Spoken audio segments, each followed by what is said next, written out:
Welcome back to Quantum X. This is the story of a man who decided to build his own underground shelter. On a quiet piece of countryside land meant for rest and escape, he began digging not for luxury, but for independence. At first, the idea was ambitious, a full basement beneath the house. But reality set in. The cost of foundations, waterproofing, and drainage climbed to nearly 1 million rubles. So he changed the plan. Instead of a basement for the house, he chose something simpler, cheaper, and entirely his own. A standalone underground bunker. A place for storage today, and maybe tomorrow, a workshop, a sauna, a gym, or a shelter when the world above becomes uncertain.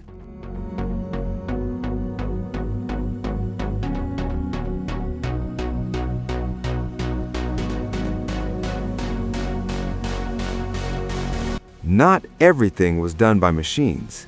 Part of the excavation was handled with an excavator, a favor exchanged for labor, but the rest was done by hand.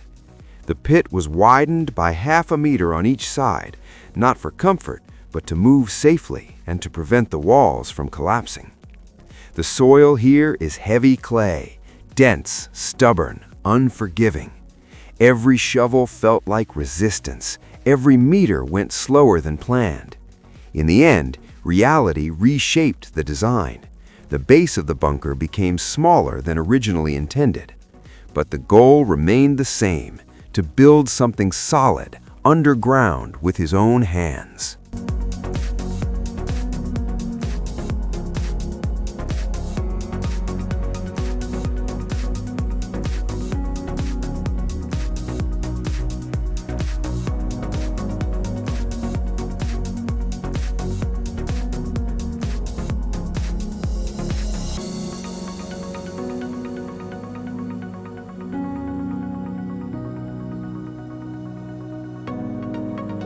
There was another problem. There was nowhere to dump the soil. Every bucket of clay had to be lifted almost 3 meters straight up. No conveyor, no shortcuts, just muscle, gravity, and time. Hour after hour, he carried the earth out of the pit, up the ladder, out of the hole. The deeper the bunker became, the heavier the work felt.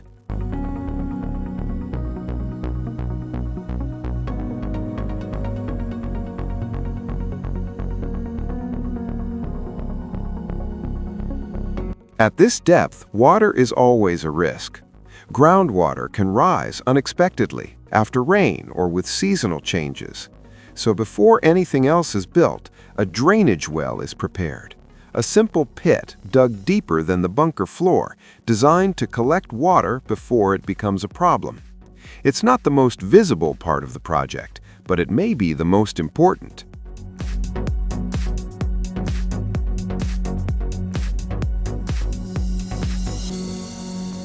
Old bricks, salvaged from a dismantled fireplace and from a neighbor's abandoned house. Piece by piece, they were collected, cleaned, and reused.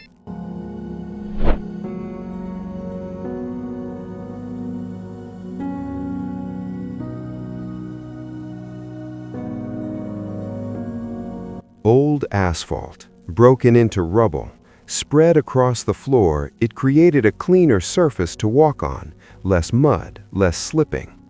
The compacted asphalt added weight and stability, reinforcing the base of the bunker.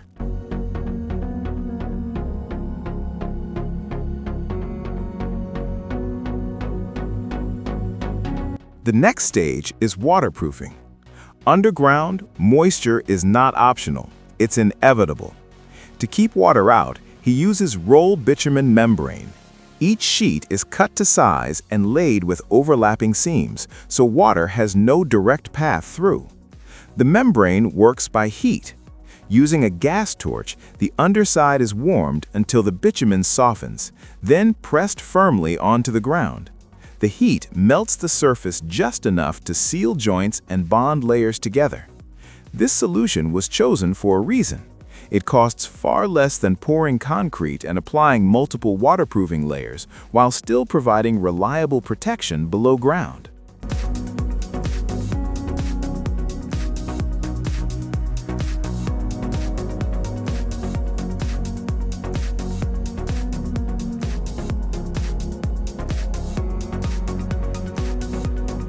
With waterproofing in place, the focus shifts to the wall foundations.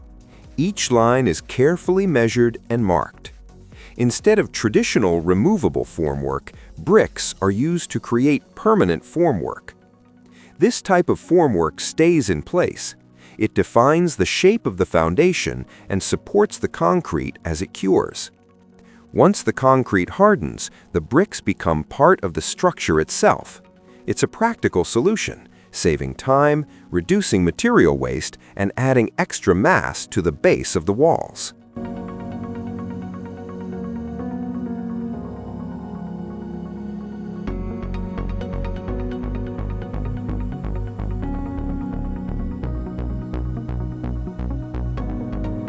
Before any concrete is poured, the foundation needs reinforcement.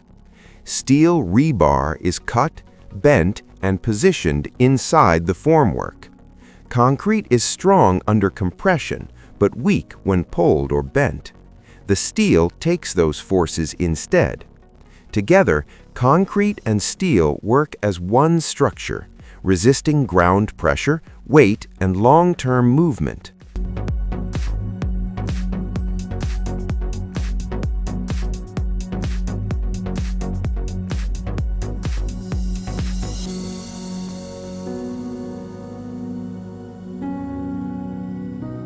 Pouring concrete underground brings its own risks.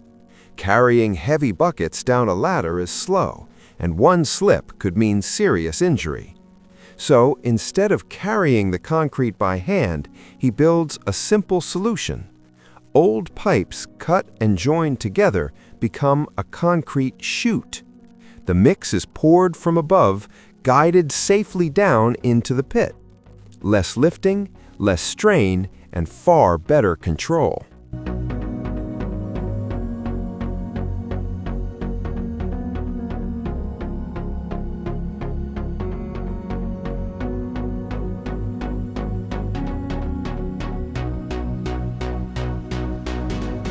In the end, the concrete flows down smoothly. Guided through the chute, it reaches the foundation without effort. But pouring is only half the job. A concrete vibrator is used to compact the mix, forcing trapped air to escape. This process allows the concrete to settle around the steel reinforcement, eliminating voids and weak spots. The result is denser, stronger concrete.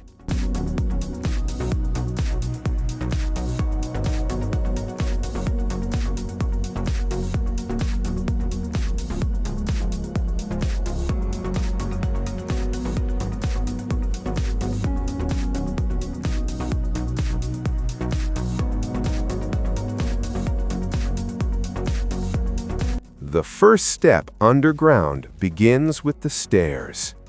The soil here is dense clay, hard, heavy, and unforgiving.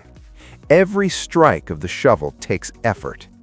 The bunker floor lies nearly 3 meters below ground, which means the staircase must be long, gradual, and safe to walk every day. There's no room for standard dimensions here. Limited by property boundaries, every step must be adjusted, calculated, and carved by hand.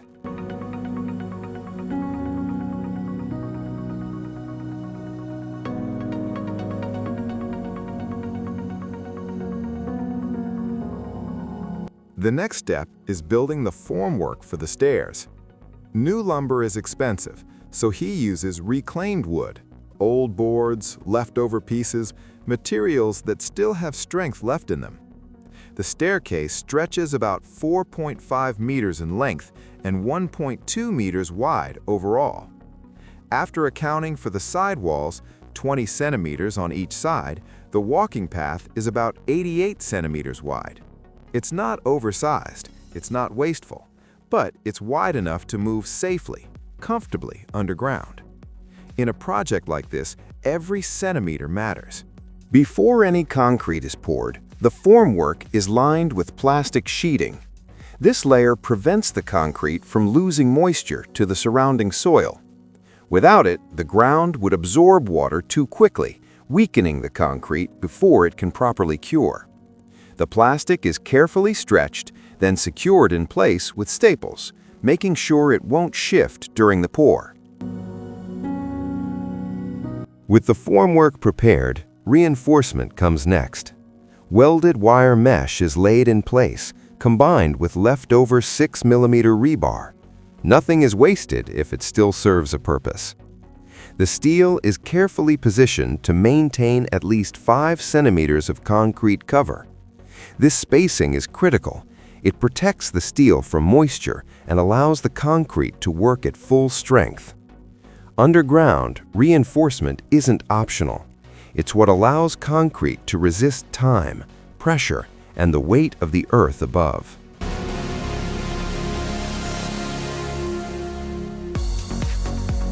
With the reinforcement in place, attention turns to the finer details of the stair formwork.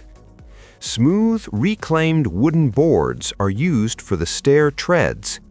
Old wood may not look perfect, but its smooth surface makes the formwork easier to remove later. Each board is carefully leveled, checked, and fixed in place with screws. Wooden wedges are added underneath to support the load and prevent any movement when the concrete is poured.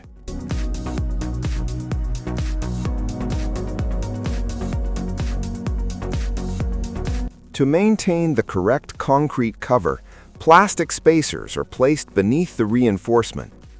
These small supports hold the steel exactly 5 centimeters away from the formwork. This gap is critical. It ensures the rebar is fully embedded in concrete, protected from moisture, corrosion, and long-term deterioration.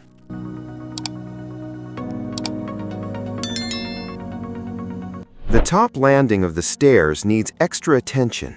Steel angle brackets are added, and bricks are placed inside the formwork to prevent the structure from shifting during the concrete pour. The bricks serve 2 purposes. They help lock the form in place and reduce the amount of concrete needed without compromising strength or stability.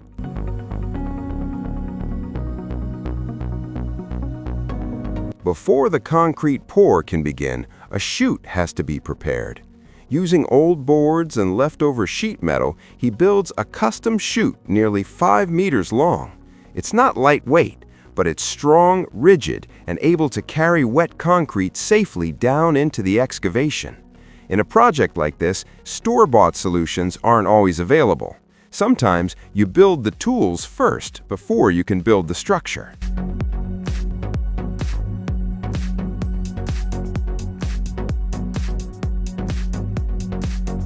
With everything prepared, the concrete pour begins.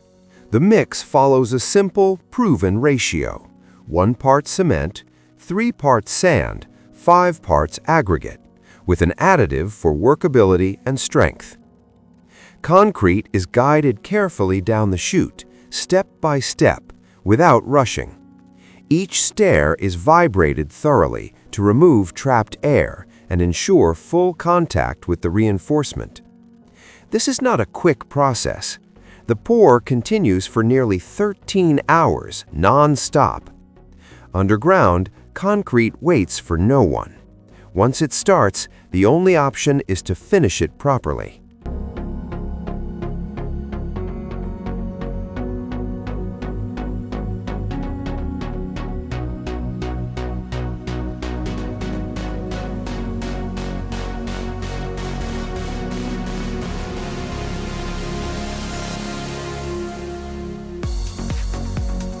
After 3 days, the formwork is carefully removed.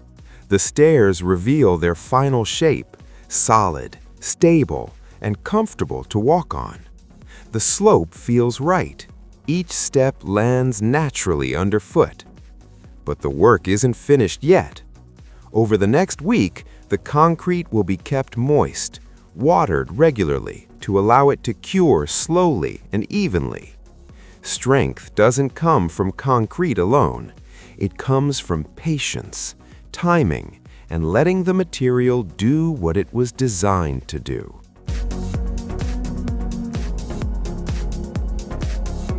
Once the staircase was completed, work moved on to the walls of the bunker. Vertical wooden boards are installed one by one, carefully aligned and checked for plumb. The spacing between each board is kept around 30 to 40 centimeters, close enough to hold the soil while still allowing controlled pressure transfer. Behind the vertical boards, diagonal bracing is added. These supports are driven deep into the clay, locking the structure in place and preventing the walls from shifting or collapsing.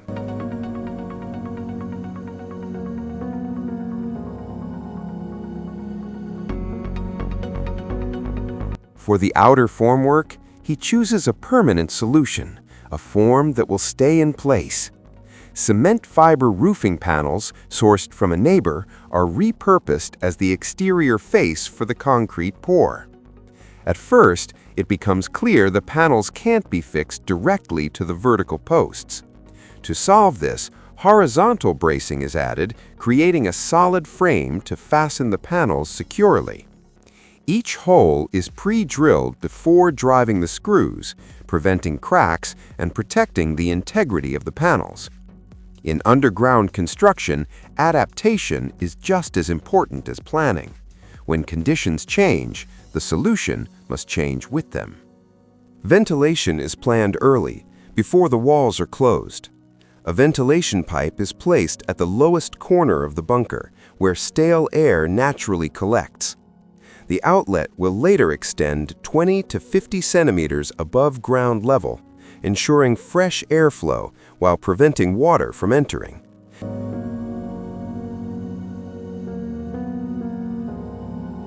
Before installing the liner, he seals every potential weak point. Bitumen waterproofing is applied carefully along panel joists, screw penetrations, and around the ventilation pipe. Only after sealing comes the next layer. A nylon membrane is installed on the inside face where concrete will be poured. This layer helps reduce leakage through small gaps and protects the surface of the cement boards from direct contact with wet concrete.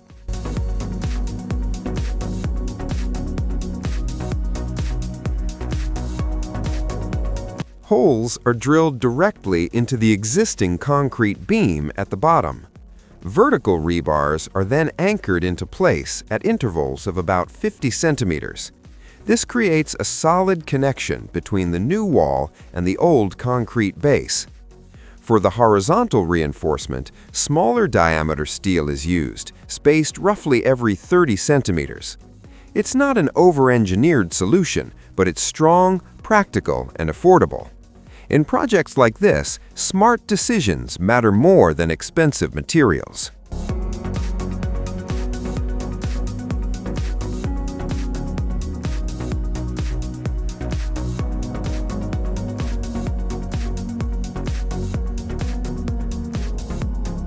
To keep costs low, he builds the formwork using old pallets and leftover wood. Moisture-resistant plywood is fastened onto the pallet frames, creating large, reusable formwork panels. Instead of many scattered supports, he chooses a central support system. A single thick timber beam is placed in the middle as the main load-bearing point. All braces and supports lean against this core beam, spreading the pressure evenly and significantly increasing rigidity. It's a simple idea, but extremely effective for underground concrete work.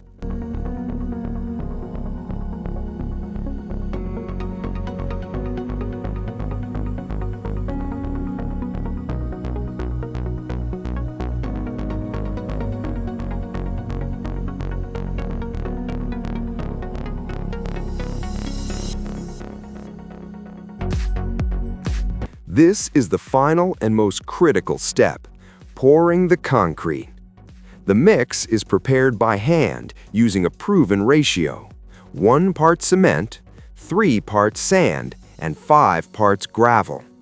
It's not the fastest method, but it ensures strength, durability, and full control over consistency. Concrete is poured slowly and evenly, layer by layer, to avoid air pockets and weak spots. Every section is compacted carefully, making sure the mix fully fills the formwork and locks into the reinforcement.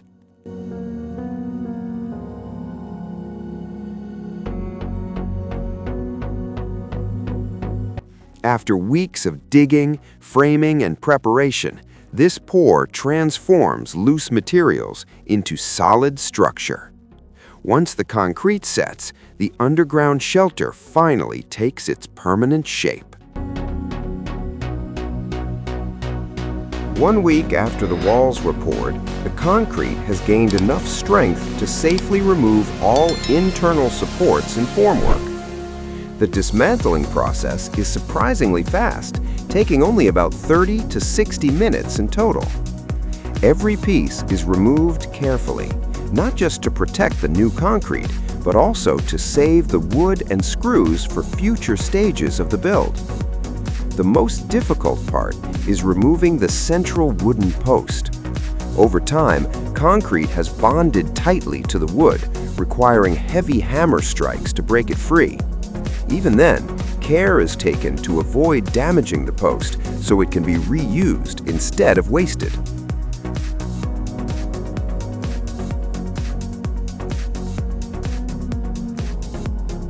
To safely support the structure, additional reinforcement is added. Multiple support posts are installed, spaced roughly every 30 centimeters. Over a span of about 3.6 meters, a total of 10 to 11 vertical supports are used.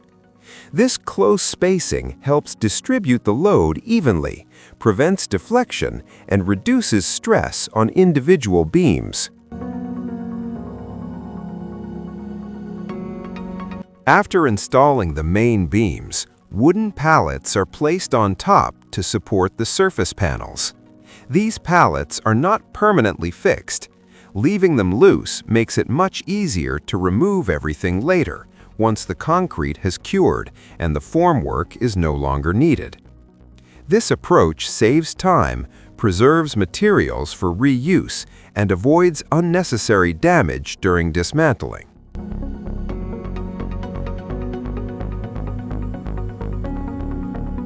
A 20-centimeter clearance is left for the future concrete slab. The main beams are built from 50 by 150 millimeter timber, strong enough to carry both the weight of concrete and long-term loads above.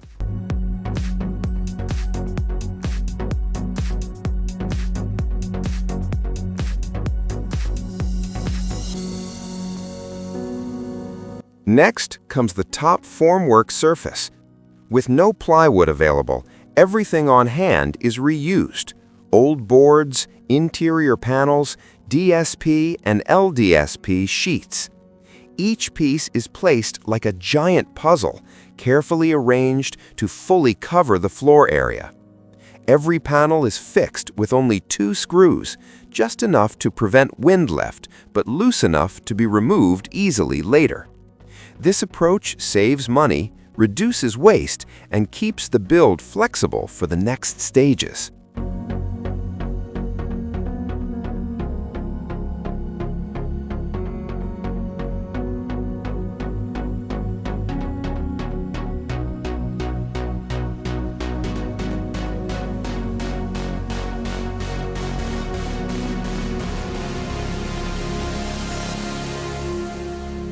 All large gaps in joints are sealed with expanding foam. This step prevents concrete slurry from leaking through cracks during the pour. After the foam cures, a thick nylon sheet is laid over the entire surface. The plastic acts as a final barrier, keeping moisture inside the concrete, protecting the formwork, and ensuring a clean, solid slab once everything sets.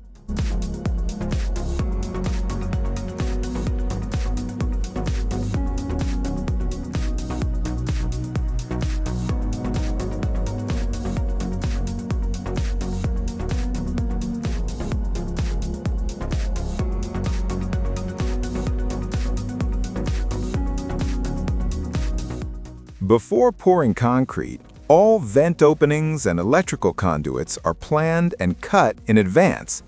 Vent pipes are positioned exactly where airflow is needed, while electrical conduits are routed cleanly through the slab. This step is critical. Once the concrete is poured, there's no easy way back.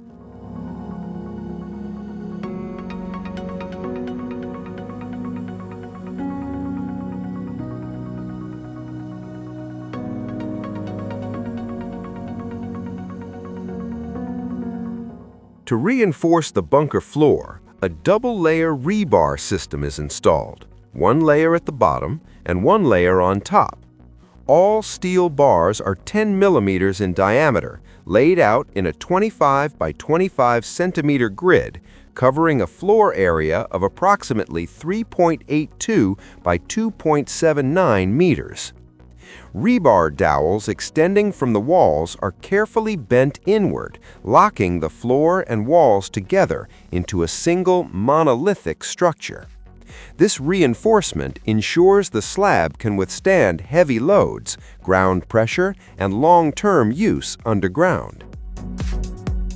Small plastic spacers, about 3 centimeters high, are placed beneath the rebar to ensure the steel is fully embedded inside the concrete, not touching the ground or the formwork. Electrical conduits are then securely tied to the rebar, preventing them from floating or shifting during the concrete pour. To handle the massive load of fresh concrete, additional structural reinforcement is added.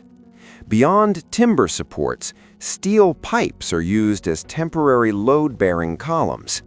Each pipe is cut slightly longer than required, then hammered tightly into place so it works under compression, transferring weight safely down to the ground.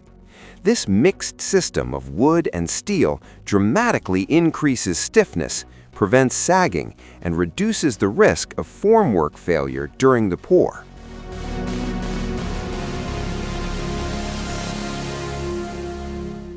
The walls and roof around the bunker entrance are reinforced one final time.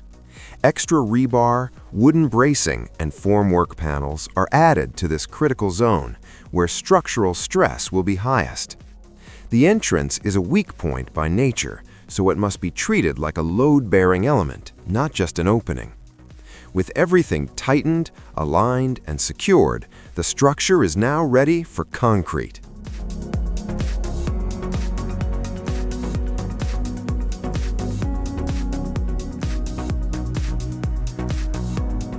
The bunker floor is poured by hand. No concrete truck, no pump, just buckets, time, and control. Each batch is mixed manually, carried down, poured in small sections, then compacted before moving on. It's slower, but it allows full control over placement and consistency. In the past, rushed deliveries caused problems. Uncertain mix ratios, missing additives, even shorted volumes. For a structure like this, where failure is not an option, he chooses certainty over speed. Slow, careful, built to last.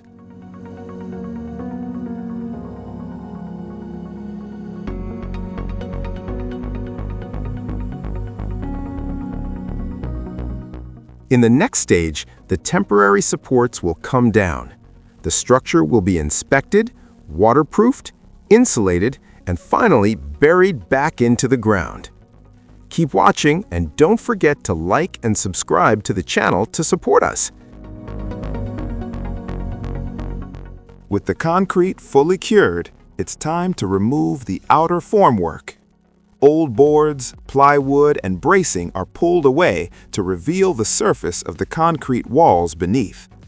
This part is physically demanding. Many of the boards were driven deep into compacted clay.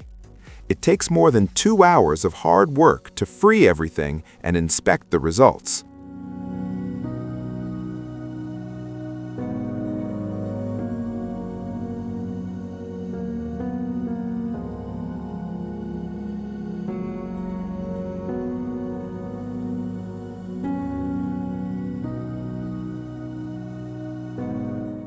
Working at a depth of nearly 2 meters comes with real risks.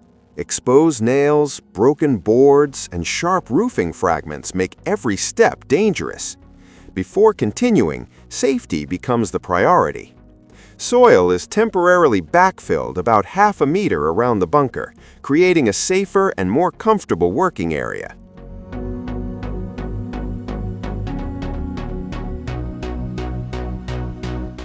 Old roofing sheets and nylon membranes trapped between the concrete and the formwork must be completely removed.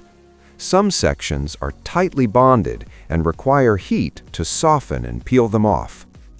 Waterproofing can only work properly if it bonds directly to clean concrete, not to leftover materials.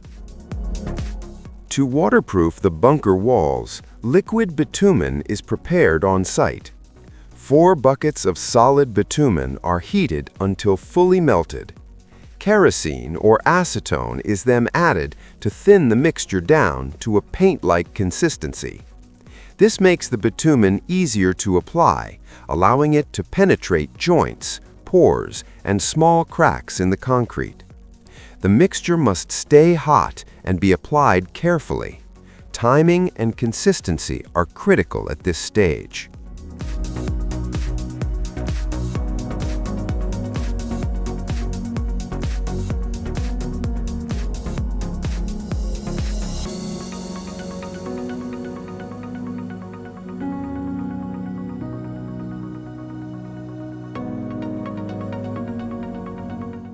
Waterproofing begins directly on the concrete surface. Hot bitumen is applied straight onto the bunker walls. On flat, smooth areas, a paint roller is used to spread the bitumen evenly and quickly. In joints, corners, and rough surfaces, a brush is the better tool. Brushing helps the hot bitumen penetrate deeper into pores and micro cracks in the concrete. In cold weather, this method also reduces material waste and ensures better adhesion to the surface.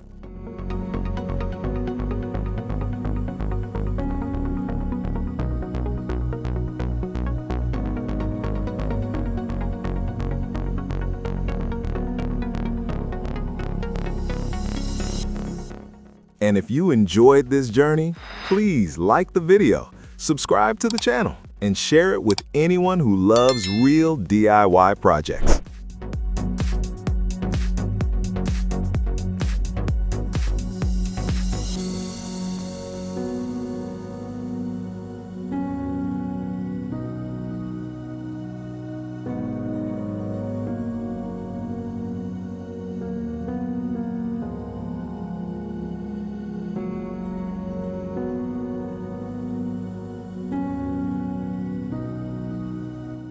Waterproofing the bunker lid is the most critical step of the entire project.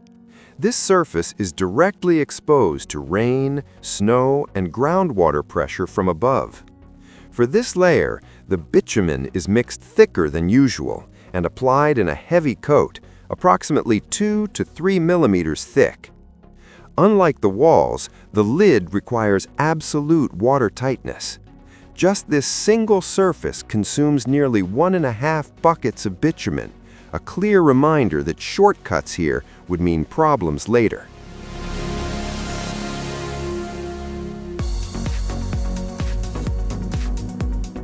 After being coated with bitumen, the basement looks solid and watertight, like a bunker.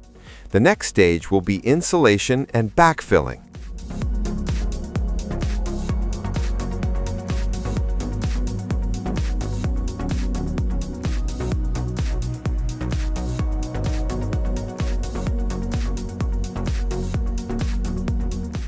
This marks the final stage of building the underground shelter, external insulation and backfilling. Instead of regular foam, 50mm extruded polystyrene, or XPS, is used. This material is much stronger, resistant to moisture, and most importantly, it is not damaged by direct contact with bitumen waterproofing. XPS is designed for long-term underground use, able to withstand freeze-thaw cycles without losing its insulating properties. The insulation covers the entire bunker lid and approximately 60 centimeters of the upper walls. In total, the protected depth reaches about 1.4 meters, enough to prevent soil freezing under local climate conditions. Installation is simple and efficient. The boards are glued in place using expanding foam adhesive. Bricks are temporarily used to keep the panels from shifting before backfilling. Finally, all joints, corners, and gaps are sealed with foam, creating a continuous thermal barrier before the soil goes back in.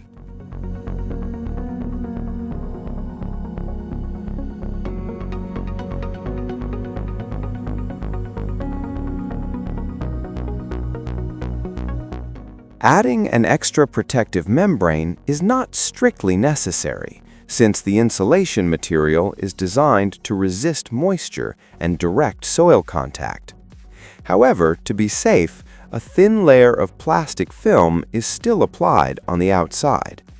This temporary protection helps prevent damage during the early stage of backfilling, when stones, soil, and tools could scrape or puncture the insulation.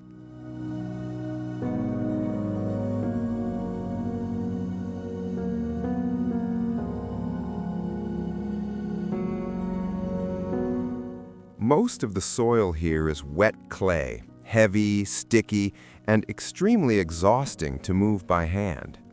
Renting machinery or hiring workers was considered, but the cost was simply too high. In the end, he decided to do everything himself. The total volume of backfill is estimated at 45 to 50 cubic meters. Every shovel moved by pure physical effort.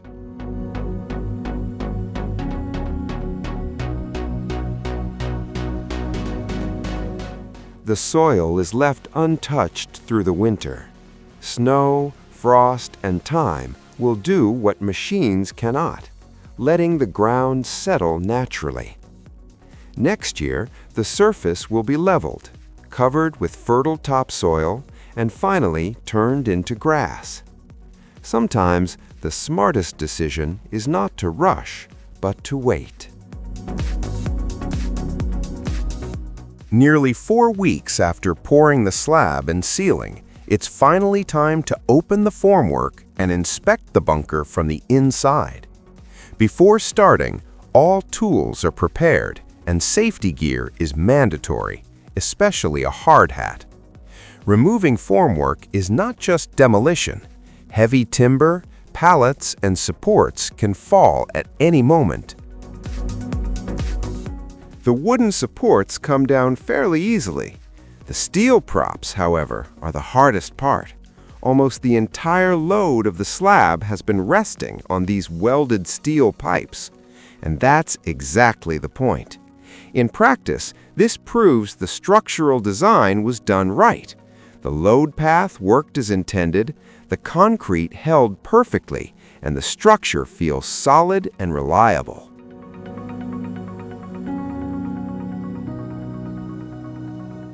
Thanks to the nylon oilcloth laid before pouring the concrete, the ceiling formwork didn't bond to the slab at all. This made dismantling the formwork much faster and easier.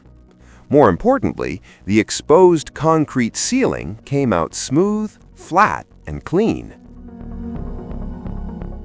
After removing the ceiling formwork, the next step was to clear out all construction debris.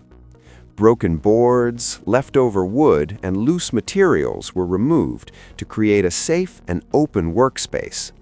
This cleanup was essential before moving on to dismantling the wall formwork. Removing the formwork in the stairwell area was noticeably easier. Smaller wooden pieces were used here, so they weren't tightly compressed by the concrete and came off without much effort. However, because no nylon membrane was installed in this section, the concrete surface did not turn out well.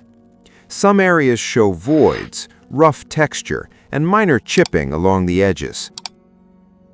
Removing the main wall formwork turned out to be the hardest part. The pallet panels and plywood sheets were tightly wedged between the walls and the ceiling, even though there were no screws or nails holding them in place. Concrete pressure alone locked everything together. To get them out, pallets had to be broken apart, pried loose with a crowbar, piece by piece. It was slow, exhausting work, but it also proved just how solid the structure had become.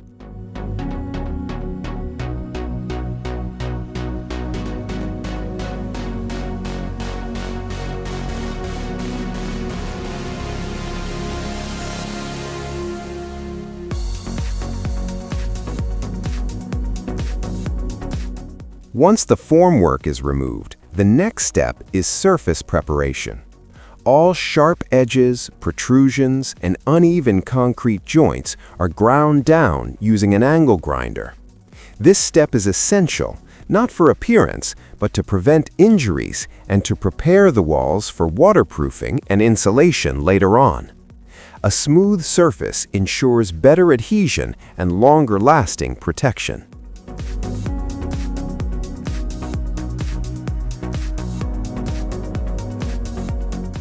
With the surface work done, the next step is cleaning and preparation. All concrete chips, mortar residue, and construction debris are carefully removed from the floor and corners. This cleanup is not just about tidiness, it's essential for safety, proper drainage, and to ensure the next construction stages can be carried out without issues. A clean workspace makes every step that follows faster, safer, and more precise.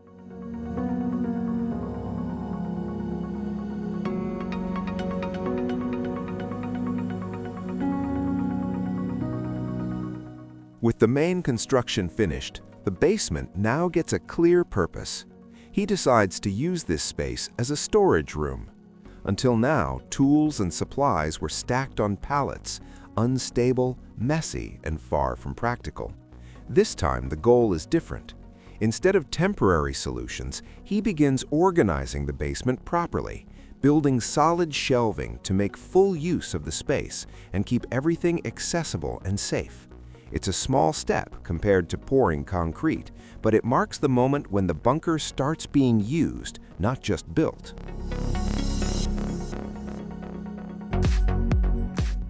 The plan is to build nearly 10 meters of metal shelving with multiple levels designed for different types of storage. The structure uses square steel tubing, thicker sections for the vertical legs to carry the load, and smaller profiles for the horizontal beams. The lowest tier is reserved for heavy items like buckets, containers, and large tools. Upper shelves are spaced closer together, ideal for canned food, boxes, and smaller supplies.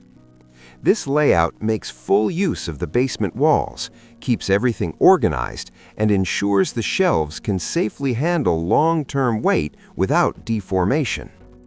Thanks to the ventilation system installed earlier, the air inside the basement remains breathable, even during welding work. Step by step, the steel frames take shape, turning bare concrete walls into a functional storage space built to last.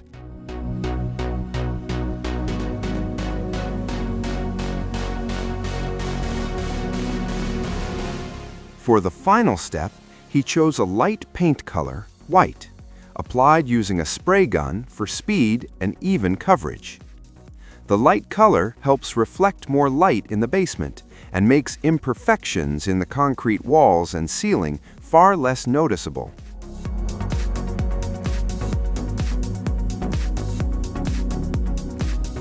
There is, however, one important limitation.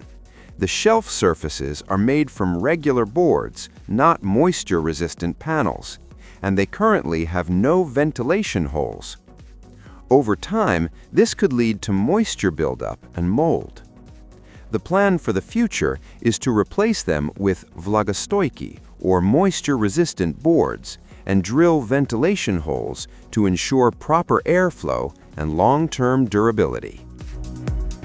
What started as an idea in the ground slowly turned into a solid, reliable underground shelter. This project was built by hand, step by step, digging, reinforcing, pouring concrete, waterproofing, insulating, and finally turning an empty space into something usable and safe. There were no shortcuts, no heavy machinery, just patience, problem solving, and a lot of hard work. This shelter is not about luxury. It's about self-reliance, learning through mistakes, and proving that with enough determination, even the hardest projects can be done on your own. If you have questions, ideas, or suggestions, feel free to leave a comment. We read every one of them. And if you enjoyed this journey, please like the video, subscribe to the channel, and share it with anyone who loves real DIY projects. Thank you for watching, and see you in the next build.